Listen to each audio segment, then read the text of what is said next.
Major, and I am back with another video on Smash Ultimate. Today we're going to be talking about the Direct, and wow, my impressions of the Direct.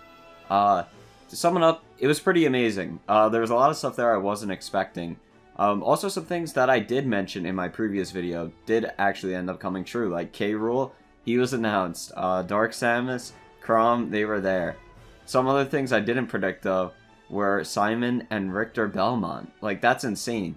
I knew that there was a chance they could be added to the game because of the leak that I previously covered in a video a while back, but I did not expect them to be announced today, and that was really interesting to see. I'm not a big fan of Castlevania, I haven't really played through the games, but still, this is pretty exciting. It's pretty amazing that we're getting 2 Castlevania characters into the game, and then we also got to see another 2 Echo Fighters as well, and another completely new fighter. Like, 5 total. 5 characters if you want to include the Echo Fighters, and that's just a lot more than I was expecting.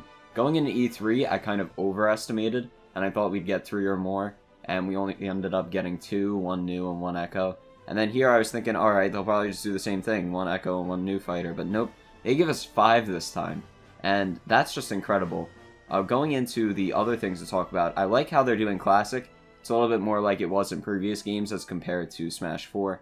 And I kind of liked the old style where it was just a linear sort of progression rather than the strange thing that Wii U had. I wasn't really a big fan of that. So I'm glad that it's more of a classic format now. They said it would be different for each character, which is really interesting, too.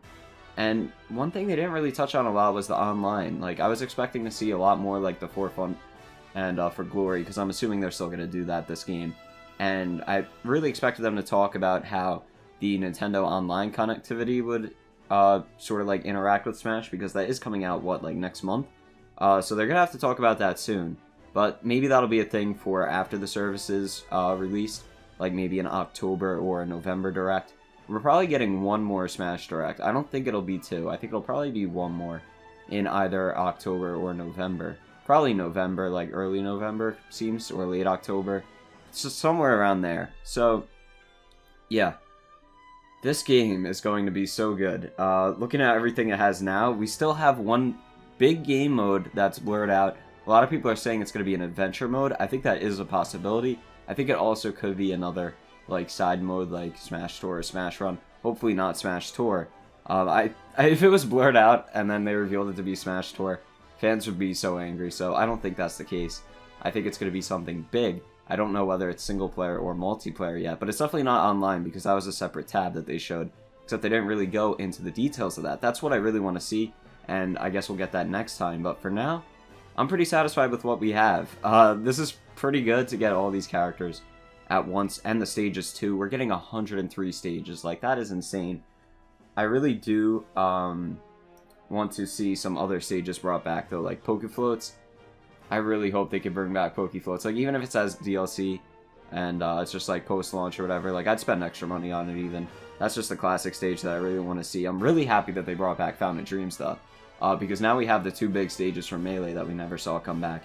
Being Fountain of Dreams and Yoshi's Story, which was previously shown off at E3. But, like, yeah, we're getting really everything that we wanted here in this game. It seems like the focus on stages and characters is a lot of stuff that fans are requesting this time around. Sakurai doesn't really seem to be focusing on relevancy all that much, because he did bring back Chrom too, rather than have a new Fire Emblem character. And Chrom is from a game that's now, what, like 6 years old? So, yeah, really interesting to see. He's bringing back a lot of characters, or I shouldn't say back, because they haven't been in Smash before, but he's bringing a lot of older, I guess, characters, like K. Rool there too, and the Belmonts, like, characters that aren't really that popular in new games now, but just fans really want in Smash, and they've wanted in Smash for such a long time. So it's really nice that we're getting to see that, and that leads me to my predictions for next Direct, which characters are going to be announced. I think we're having at least 2 more characters, because there's 2 characters that I feel very strongly are going to make it into this game, and that is Geno and Shadow. I think Geno's going to be a completely original fighter, while Shadow will be an echo of Sonic. And the reason I say that is because Sakurai tried to get Geno into the game before. In Brawl, he wanted to get Geno in as a playable character. And then again in Smash 4, we saw the Mii Fighter costume for Geno. as well as getting Mii Fighter costumes for Inkling and King K. Rool, and both of those were upgraded into fully playable characters this time around. So I think the same thing's going to happen with Geno.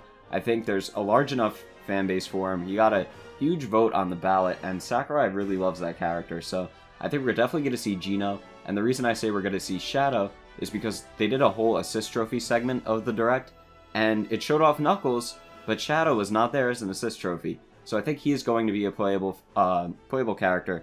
He's going to be an Echo Fighter, probably. I want to say that because they could easily just give him Sonic's moves. I know they could give Shadow an original moveset, but I think at this point it's more likely that they're just going to make him an Echo Fighter, because it seems like that's what they're doing with a lot of the characters. They're only having like a few completely new characters. As Sakurai said, don't expect too many.